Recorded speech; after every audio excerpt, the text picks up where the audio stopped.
24 নয়, আগামীতে দিন হবে 25 ঘন্টার।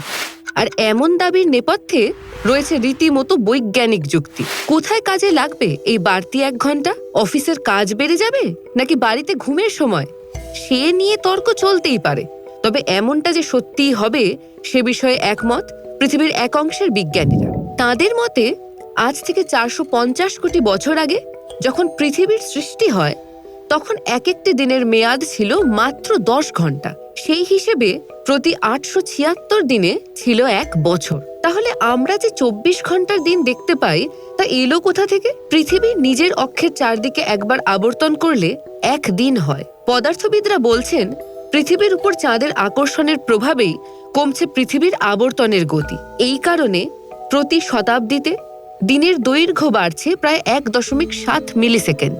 আপাতভাবে শুনতে সামান্য লাগলেও ভাবুন তো, যদি 10 থেকে 24 ঘন্টার দিন হতে পারে, তবে তাতে আরো 1 ঘন্টা জুড়ে যাওয়া এমন কি আশ্চর্য ব্যাপার। তবে বিজ্ঞানীরা এও বলছেন যে এমনটা সত্যি হতে লেগে যাবে প্রায় 20 কোটি বছর। ততদিনে পৃথিবীতে মানুষের অস্তিত্ব থাকবে কিনা তা প্রশ্ন সাপেক্ষ।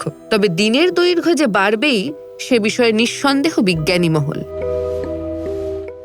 ফলো করুন সংবাদ প্রতিদিন ডিজিটাল।